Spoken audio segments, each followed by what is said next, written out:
सत श्री अकाल बच्चों, स्वागत है थोड़ा सबका एक बार फिर सिक्ख्या है पंजाब ते। हाँ जी, अज असीं पढ़न की वाले हैं। जिवें कि तुहानूं पता है कि असीं टॉपिक बाय टॉपिक पढ़ते हैं। तो असीं पिछले लैक्चर दे विच तुसीं पिछली वीडियो देखी होगी, पिछला सैशन अटेंड किया होएगा, ਉਹਦੇ ਵਿੱਚ ਅਸੀਂ position of a line with respect to circle पढ़िया सी। तो अज का जो साडा टॉपिक है इक्वेशन ऑफ टेंजेंट, बहुत ही इंपॉर्टेंट टॉपिक बारे गल करन वाले हैं कि इक्वेशन ऑफ टेंजेंट किवें बनदी है सर्कल के केस दे विच। सानू पता है कि टेंजेंट क्या होंदी है, वो लाइन जिहड़ी मेरे सर्कल नूं टच करके जाती है। तो हुण दी इक्वेशन किवें बनावांगे, एक एक करके डिस्कस करांगे, अलग अलग मैथड ने। सब तो पहला पॉइंट फॉर्म हुंदी है। सब तो पहला किहड़ी फॉर्म हुंदी है जी? Point form. तो बच्चे जो पॉइंट फॉर्म की गल करते हो तो जो मैंने इक्वेशन ऑफ अ टेंजेंट, अगर मैंने कोई सर्कल दिता x square plus y square is equals to r square, ਇਹਦਾ मतलब ये वो सर्कल है जिदा सेंटर ओरिजिन है तो जिदा रेडियस आर के बराबर है। ठीक है जी, जिदा रेडियस आर के बराबर है तो एक्सटर्नल पॉइंट टेंजेंट वाला x1 y1 है। तो की तुसी इस सी पी का क्या तुसी slope of C P cut सकते हो? सबनों आंदा स्ट्रेट लाइन का चेंज इन y बटे चेंज इन x, यानी कि y1 बटे x1 आऊगा। तो desired line slope of tangent t कितनी आ जाएगी? Minus x1 upon y1। क्यों? क्योंकि जी सी पी है वो परपेंडिकुलर टू टेंजेंट है, क्योंकि सानू पता है कि रेडियस जो है टेंजेंट वाले पॉइंट ऑफ कॉन्टैक्ट 90 का एंगल बनाता है। ग्रेट, जब मैंने इन्नी गल पता पॉइंट पता है तो इक्वेशन ऑफ टेंजेंट मेरे पास क्या बन जाएगी? y minus y one is equals to minus x1 बटे y1 into x minus x1। जिदे हल करांगे की बनूगा? देखो y y1 माइनस y1 का square is equals to minus x x1 plus x1 का स्क्वायर। तो बच्चों हल करके थोड़े को बनया x x1 plus y y1 is equals to x1 का स्क्वायर प्लस y1 का स्क्वायर। तो जो इस दिते हुए circle x1 y1 point put करांगे तो x1 का स्क्वायर प्लस y1 का स्क्वायर आर स्क्वायर के बराबर आया। जाने कि इसने मेरे को ड्राइव होगी कि जी इक्वेशन ऑफ टेंजेंट है एक पॉइंट से किदे बराबर आती है? x x1 plus y y1 is equals to r square दे। क्लीयर है जी? उसी तरीके नाल जो दूजी इक्वेशन की गल की, सेम ही पॉइंट फॉर्म, एक पॉइंट दिता हुआ है जिथे मेरा टेंजेंट टच करके जा रहा है। तो हुण जो सर्कल है जनरल सर्कल है, यानी कि उसका सेंटर ओरिजिन नहीं है। तो बच्चे सेम जिदा तुसी ये सेम मैथड लगाओगे कि स्लोप ऑफ सी पी कितनी बनेगी? हाँ जी, कढ़ लो y1 plus f1 f divided by x1 plus g. ओमें ही स्लोप ऑफ टेंजेंट t बन जाएगी, थोड़े को बन जाएगी minus of x1 plus g divided by y1 plus f। One point form लगाओगे इक्वेशन ऑफ टेंजेंट आ जाएगी। वो दिखेगी कैसे? तो देयरफॉर रिक्वायर्ड इक्वेशन टेंजेंट दी किदे बराबर दिखेगी? Note it down. थोनू दिखेगी x x1 plus y y1 plus 2 into g x plus x1 by 2 plus 2f y plus y1 by 2 plus c is equals to 0। ये थोड़ी इक्वेशन ऑफ टेंजेंट बनेगी। हुण तुसी सोचोगे कि असी फॉर्मूला याद करांगे कि असी सब चीज़ें माइंड च रखांगे? नहीं, तुसी कुछ इंपॉर्टेंट ट्रांसफॉर्मेशंस देखोगे। तुसी देखिया कि एक्स स्क्वायर नूं की च ट्रांसफॉर्म किया एक्स x1 च, वाई स्क्वायर नूं की च ट्रांसफॉर्म करना है y y1 च, ते x नूं की च करना है x plus x1 divided by 2 च, तो y नूं की च ट्रांसफॉर्म करना है y plus y1 plus y2। जिदा तुसी रिक्वायर्ड ट्रांसफॉर्मेशंस लगा लिया था थोड़े को इक्वेशन ऑफ टेंजेंट बन जा करेगी वन पॉइंट फॉर्म च। क्लियर है जी? हुण इहदे बेस ते तुहानूं प्रश्न देता, कहंदे angle between the tangent of the circle, एक सर्कल दिता होया है x square plus y square is equals to 169। At the दो पॉइंट ते टेंजेंट पूछिए तो उन्होंने एंगल पूछे। तो बच्चे सब तो पहला देखो कि अगर पॉइंट x1 y1 हुंदा तो मेरी टेंजेंट क्या बनती? x x1 plus y y1 is equals to 169 दे बनती। हुण मैनू पॉइंट दिता 5,12, तो मेरे को बन गई 5x plus 12y is equals to 169, यानी कि इतों मेरे को जो स्लोप है ਸਲੋਪ m1 ਉਹ ਕਿਹਦੇ ਬਰਾਬਰ ਆ ਗਈ -5/12। ਉਵੇਂ ਦੂਜਾ ਪੁਆਇੰਟ ਪੁੱਟ ਕੀਤਾ 12, -5 ਤਾਂ ਤੁਹਾਡੇ ਕੋਲ ਕਿੰਨਾ ਬਣਿਆ 12x -5y बराबर है 169 ਦੇ ਤੇ ਤੁਹਾਡੇ ਕੋਲ ਜਿਹੜੀ ਸਲੋਪ m2 ਹੈ ਉਹ ਕਿਹਦੇ ਬਰਾਬਰ ਆ ਗਈ 12/5 ਦੇ। ਤਾਂ ਤੁਸੀਂ ਕੀ ਸੋਚਿਆ ਕਿ ਤੁਸੀਂ tan ਥੀਟਾ ਲਾ ਕੇ ਦੇਖੋਗੇ ਲਾਈਨਾਂ ਦੇ ਵਿੱਚ ਦਾ ਐਂਗਲ? ਅਰੇ ਨਹੀਂ, ਤੁਸੀਂ ਕੀ ਸੋਚਿਆ ਕਿ m1 ਨੂੰ m2 ਤੇ ਗੁਣਾ ਕੀਤਾ -1 ਦੇ ਰਿਹਾ ਤੇ ਜਦੋਂ ਇਹ ਕੰਡੀਸ਼ਨ ਮਿਲ ਜਾਏ ਇਸ ਦਾ ਮਤਲਬ टेंजेंट्स परपेंडिकुलर है तो एंगल कितना होएगा बच्चों 90 डिग्री। तो इस दिते हुए प्रश्न का ऑप्शन बी है। ठीक है जी। कई बच्चे गलती करते, कई बच्चे tan थीटा लगाने लग जाएंगे। सब तो पहला जो निकली स्लोप नाल दी नाल दिमाग से स्ट्राइक करे कि इन्हां दी मल्टीप्लीकेशन किते -1 तो नहीं आ रही या किते स्लोप्स बराबर तो नहीं है। अगला प्रश्न, find the equation of the tangent at the point P। तो बच्चे अगर सर्कल है थोड़ा ट्रांसफॉर्मेशन पता है तो थोड़ी इक्वेशन ऑफ टेंजेंट क्या बनेगी? अगर x1 + y1 ते कढनी हुंदी तो थोड़ी टेंजेंट दिखदी x1 + y1 -6x + x1 divided by 2 + 8y + y1 divided by 2 + 15 बराबर है 0 दे।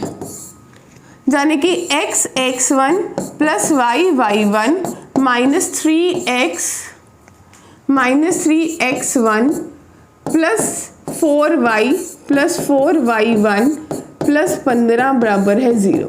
हुण x1 ते y1 की जो वैल्यू है, जो मेरा पॉइंट है वो 4, -1 है। यानी कि 4x - y -12 थोड़े को बनया -3x - 12 + 4y - 4 + 15 बराबर है 0 दे। जो तुसीं हल किया साडे कोल बनया 4x, ठीक है जी, 4x - 3x तो कितना बन गया बच्चों? कला x बन गया। 4y - y plus the 3y बनया।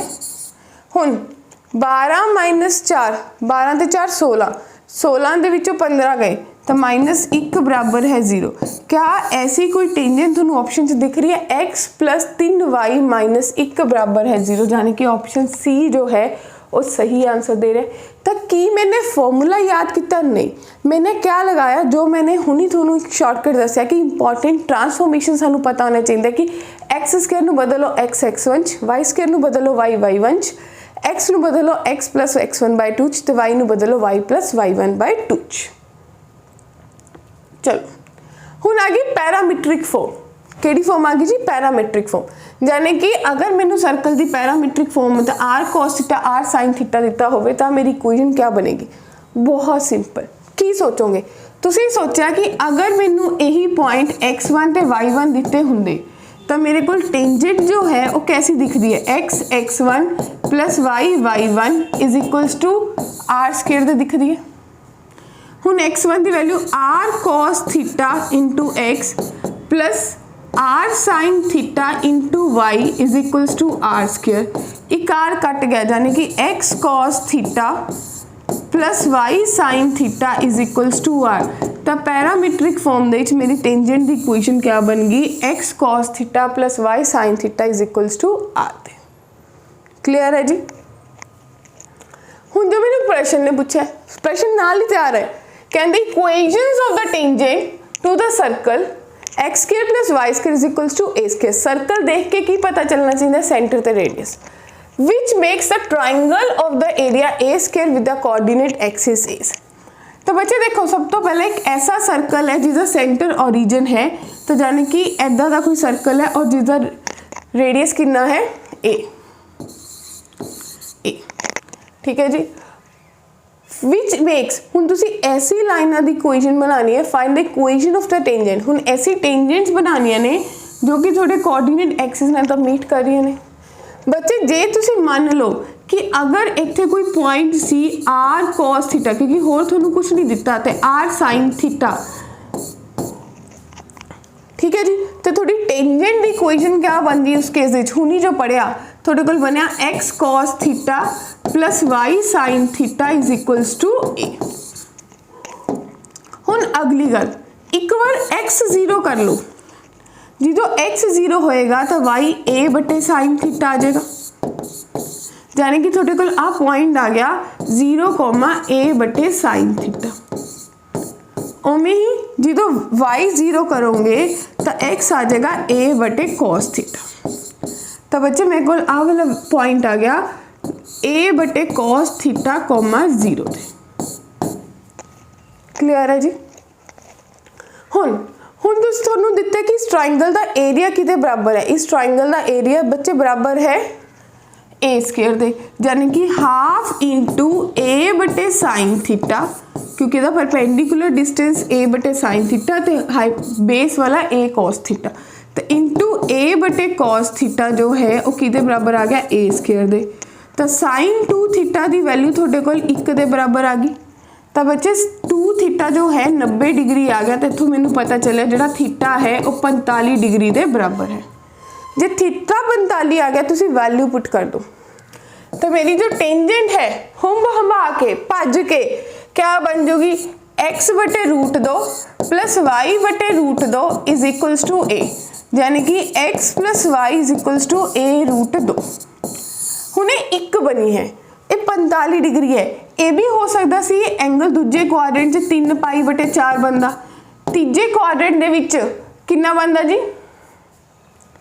5 पाई बटे 4 बनता, तो अगली बार 7 पाई बटे 4 बनता। इट मीनस इस चीज़ से काम करने लिए मेरे को 4 इक्वेशन बनती है। तो तुसी सब तो पहला देखो 4 इक्वेशन a रूट 2 ना सिर्फ ऑप्शन बी दे रही है। हुण स्लोप फॉर्म कहते कोई सर्कल है जिसकी टेंजेंट सिर्फ थोड़ा स्लोप देती कि m है, जे मैंने स्लोप पता है कि y is equals to M x plus C है, तो यदि इक्वेशन ये बन जाएगी। तो इसका सेंटर 0,0 है, इसका रेडियस r के बराबर है, तो मैंने c की वैल्यू ऑलरेडी पता है, मैं कट के आई है position of point with respect to line दे, position of line with respect to circle च कि जो c है वो plus minus r under root 1 plus m square के बराबर होंगे। तो इतों मैनू क्लीयर कट पता चल गया कि जी मेरी इक्वेशन ऑफ टेंजेंट है y is equals to M x plus minus r under root 1 plus m square के बराबर होएगी जेकर मैनू स्लोप दी होएगी। ये मेरी टेंजेंट की इक्वेशन है जो मैनू सिर्फ तो सिर्फ स्लोप पता होएगी। हुण इसी तरीके ना अगर मेरा सेंटर ओरिजिन ना हुंदा, इत्थे सेंटर में ओरिजिन की गल की, अगर ओरिजिन ना हुंदा तो कैसा दिखता, y minus y1 is equals to m into x minus x1 plus minus r under root 1 plus m square. हाँ जी बोलो की गल क्लीयर है। जो मेरा सेंटर ओरिजिन नहीं है, यानी कि जेड़ा मेरा सर्कल है हूँ उसका सेंटर x1 y1 है, तो मेरी इक्वेशन क्या बनेगी, y minus y1 is equals to m into x minus x1 plus minus r under root 1 plus m square. हुण इहदे बेस से ही साडा प्रश्न बनता है कि एक लाइन है y is equals to M x plus c is tangent to the circle, इस सर्कल का टेंजेंट है and is perpendicular to the line L1। तो जी लाइन है वो L1 के perpendicular where L1 is tangent to the circle. हुण जी इसके टेंजेंट है, यदि जी टेंजेंट है L1, ठीक है जी, L1 जो है उसकी इक्वेशन क्या बन गई बच्चा party, x by root 2 plus y by root 2 is equals to 1, यानी कि x plus y is equals to root 2। तो माय डियर स्टूडेंट्स इतों मेरी स्लोप कितनी आ गई -1। क्लियर है। तो जी नवी लाइन है, मान लो कि जी ये लाइन है एक t है, तो स्लोप ऑफ t कितनी बन गई +1 बन गई, यदि स्लोप पता चल गई। हुण मैनू अगली चीज़ की पता है कि जी ये लाइन है इस सर्कल के टेंजेंट है परपेंडिकुलर, वो कंसैप्ट खत्म हो गया, मेरे को स्लोप आ गई 1। हुण मैंने अगली c सोचनी है। अगर c इस केस दे विच गल कर रहे स्लोप थोड़े कोल m आ गई, तो बच्चे ये जो सानू सर्कल दिता है x माइनस 3 का whole square plus y square is equals to 1, तो इतों मैनू सेंटर पता लग गया 3,0 है, तो जो मेरा रेडियस है वो 1 के बराबर है। तो तो मैनू जो C है, जो इज द रिक्वायर्ड C है, वो plus minus r under root m square plus 1 के बराबर आ गया, प्लस माइनस आर कितना है 1 अंडर रूट एम स्केयर। हाँ जी, एम की वैल्यू कितनी आएगी, एम की वैल्यू थोड़े को 1 आ गई तो रूट 2 हो गया। ठीक है, हुणे सी की वैल्यू तुसीं इह च पुट करो तो y इज इक्वल्स टू थोड़े कोल कितना बनया, y is equals to x plus minus root 2। क्या ये सही सोचा या नहीं सोचा? बिल्कुल नहीं सोचा, क्योंकि तुसी जो सोचना सी, तुसी ये सोचना सी कि हुण ऐसा सर्कल जिसका आर पता है, सेंटर पता है, ओदी टेंजेंट क्या बनेगी, जिसका सेंटर नॉट ओरिजिन है, नॉट ओरिजिन है, तो थोड़ी जो इक्वेशन है वो बननी चाहिए सी y minus 0 is equals to 1 गुना m माइनस 3 m नहीं sorry x minus 3 plus minus under root 2। तो y is equals to x minus 3 plus minus root 2। जाने कि अगर इनू सही तरीके ना सोचिए तो c की जो वैल्यू है -3 प्लस माइनस रूट 2 आ गई कंपैरिजन करके, की करके कंपैरिजन। तेनू c प्लस 3 का होल स्केयर जो है वो 2 के बराबर आ गया। It mean c square plus 9 plus 6c जो है वो 2 के बराबर आ गया। तो c square plus 6c plus 7 जिथे भी दिख रहा है ऑप्शन सी वो थोड़ा सही उत्तर है। क्लियर है जी? हुण जो कोई टेंजेंट जो है एक्सटर्नल पॉइंट तो ड्रॉ कर दे, जाने कि x1 y1 तो ये कोई टेंजेंट ड्रॉ करनी है सर्कल ते, तो ओदी इक्वेशन क्या बनेगी? ओदी इक्वेशन कोई फर्क नहीं आएगा, सेम इक्वेशन आएगी। तुसी करोगे y minus y1 is equals to x minus x1 into m जी स्लोप होएगी plus minus r under root 1 plus m square. Clear है जी? मैं मनूंगी कि इसकी जो स्लोप है वो m है, तो उन्ना ही कुछ दिता होया जिन्ना थानू चाहिदा सी। Find the equation of the circle from the point. अपने आप क्वेश्चन क्लियर हो जाता है। यानी कि एक सर्कल है जिसते एक्सटर्नल पॉइंट 0,1 ते टेंजेंट ड्रॉ हो रही है। मान लो इसकी स्लोप m है। हुणे जिहड़ा सर्कल है इसका सेंटर बच्चे कित्थे है? इसका सेंटर थानू दिख रहा है 3,-4 ते, ते दा जिहड़ा रेडियस है वो थानू क्लीयर कट दिख रहा है 5 के बराबर है। तो थोड़े को जिहड़ी इक्वेशन ऑफ टेंजेंट बनेगी, अगर तुसी सोच के देखो, तुसी कहोगे कि y is equals to mx plus c दी कोई टेंजेंट है मान लो, तब एक एड़े पॉइंट जो पास करिए 0,1, तो 1 is equals to 0 plus c, तो c की वैल्यू आ गई 1। यानी कि मेरे को जी इक्वेशन टेंजेंट दी है वो क्या बन गई, y is equals to mx plus 1। तो इस डिस्टेंस कितना है 5, तो तुसी कहोगे mx इक्वेशन केड़ी है टेंजेंट दी, मेरे को बन गई mx minus y plus 1 is equals to 0। Point केड़ा है सेंटर का 3,-4 तो रेडियस किदे बराबर है 5 दे। तो तुसी परपेंडिकुलर डिस्टेंस वाला फॉर्मूला लगाओगे कि 3x plus 4 plus 1 divided by under root m square plus 1 किसके बराबर है जी 5 दे। तो थोड़े को बन गया 3x plus 5 the whole square, ये बन गया 25 गुना m स्क्वायर प्लस 1। तो बच्चों नू हल करांगे, साडे कोल बनेगा 9x square plus 25 plus 3x बराबर है 25m स्क्वायर प्लस 25। तो 25 ना 25 कट गया, 25m स्क्वायर इधर x स्क्वायर, x की तो वैल्यू पुट की सी, तो थोड़े कोल कितना बनना चाहिए सी 3m, तो 9m स्क्वायर है, 9m स्क्वायर 30m। तो थोड़े को उधर गया, यानी कि 16m स्क्वायर जो है वो 30m के बराबर आ गया।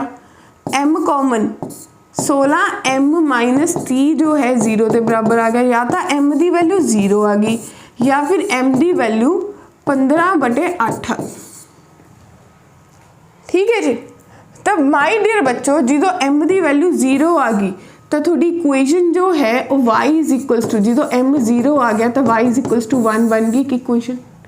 तो जो m 15/8 आ गया तो y is equals to 15/8x plus 1 यानी कि 8y बराबर है 15x प्लस 8। तो थोड़ा इसका दिता हुआ आंसर जो है वो बन गया 15x माइनस 8y प्लस 8 बराबर है 0। ये थोड़ी दो इक्वेशन बन गया एक्सटर्नल पॉइंट, क्योंकि थोनू भी क्लीयर कट पता है अगर मैंने कोई एक्सटर्नल पॉइंट दिता होंगे तो कितनी टेंजेंट्स पॉसिबल है 2। तो एक तो y इज इक्वल्स टू 1 होगी, दूजी 15x माइनस 8y प्लस 8 बराबर है 0 दे। हाँ जी, अगला प्रश्न भी सानू दिख रहा है। If the equation of one tangent, एक इक्वेशन की टेंजेंट दी हुई है with centres 2, -1 from the origin, then the equation of the other tangent. बच्चे क्वेश्चन कहना कि चाह रहे कि एक सर्कल है उससे ओरिजिन तो टेंजेंट ड्रॉ की है और एक टेंजेंट की इक्वेशन थोनू 3x प्लस वाई बराबर है 0 देती, दूजी इक्वेशन की टेंजेंट की कढ़नी है, यदा सेंटर 2, -1 देता। हुण तुसीं लगा सकते हो कि अगर इस दी लाइन जो है y is equals to mx plus c होंगी, ये 0,0 चो पास कर दी तो c की वैल्यू 0 आ जाती, जाने का मेरे को टेंजेंट जो है वो mx माइनस वाई बराबर है 0 बन जाती। बोलो गल क्लीयर है जी? क्या बन जाती? mx माइनस वाई बराबर है 0। हुण दोनों का ही डिस्टेंस r के बराबर है तो तुसी कह सकते हो कि परपेंडिकुलर डिस्टेंस दोनों ही बराबर ने। जो 2,1 तो लिता तो 6 - 1 डिवाइडेड बाय √10 बन गया। जो एदा लिता तो 2m plus 1 divided by √m² plus 1 बन गया। स्केयरिंग ऑन बोथ साइड तो 25/10 बन गया और इधर 2m दा 1 दा whole square divided by m² plus 1 बन गया। 5 × 5 = 25, 5 दूनी 10 तो 5m² प्लस 5 बराबर है 8m² प्लस 2 प्लस 8m। ठीक है जी, जो हल करांगे साढ़े कोल क्या बनेगा? बोलो जी कितना बनना चाहिए? साढ़े कोल इनू हल करके 8m जाने कि 3m² प्लस 8m तो -3 बराबर है 0। तो ये फैक्टर बनाने पैनगे। आओ देखिए फैक्टर किमें बनते हैं। 9 बनना चाहिए तो 3m² plus the 9m minus the m -3 बराबर है 0। 3m कॉमन तो m plus 3 minus 1 common m plus 3 बराबर है 0।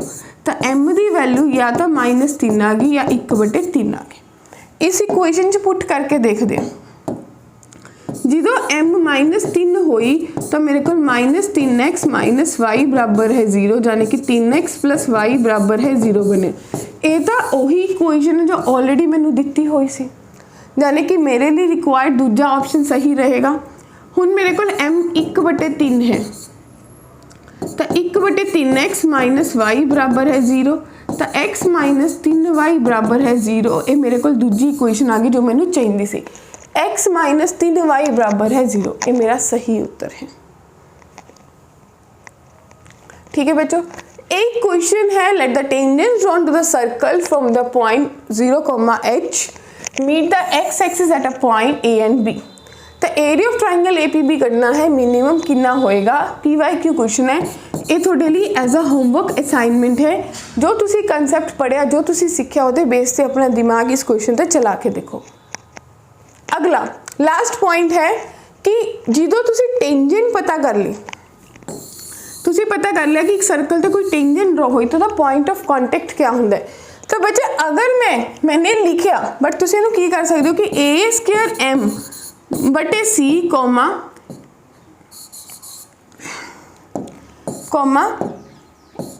a² divided by c। अगर ये पॉइंट याद रह जाए और c मैंने गिवन हो गए तो क्वेश्चन बहुत जल्दी हो जाता है। हुण इसी यूज करते हुए तो एक सर्कल पता है, सर्कल के c ऑलरेडी दिता हुआ है, यानी कि c की वैल्यू a√2 है, m की वैल्यू 1 है तो r की वैल्यू a है। ठीक है जी। ਹੁਣ ਜੇ ਤੁਸੀਂ ਪੜਿਆ ਸੀ ਕਿ ਪੁਆਇੰਟ ਆਫ ਕੰਟੈਕਟ ਦਾ ਜੋ ਫਾਰਮੂਲਾ ਹੈ ਉਹ -a² m/c, ਤੁਹਾਡੇ ਕੋਲ ਕਿਆ ਸੀਗਾ ਜੀ a²/c। ਜੇ ਤੁਸੀਂ ਇਹ ਵੈਲਿਊ ਪੁੱਟ ਕਰੋਗੇ ਤੁਹਾਡੇ ਕੋਲ ਆ ਜਾਏਗਾ -a मीन्स रेडियस, a ही है a², m ਦੀ ਵੈਲਿਊ 1, c ਦੀ ਵੈਲਿਊ a√2, a²/a√2। तो बच्चे जो इन्हों देखिया a नाल a कट गया a नाल a, यानी कि मेरे को -a/√2 ते a/√2 एक रिक्वायर्ड पॉइंट ऑफ कॉन्टैक्ट बनया, यानी कि केड़ी ऑप्शन सही दे रहा है, ऑप्शन डी। ठीक है जी। तो अज का कंसैप्ट सी बहुत इंपॉर्टेंट कंसैप्ट सी इक्वेशन ऑफ टेंजेंट्स बारे। फिर मिलांगे अगली वीडियो इक्वेशन ऑफ नॉर्मल वाले। बट जान तो पहला जिन्होंने हाले तक लाइक शेयर सब्सक्राइब नहीं किया फटाफट कर दो ताकि मैक्सिमम बच्चों तक वीडियो पहुंच पाए। Thank you so much.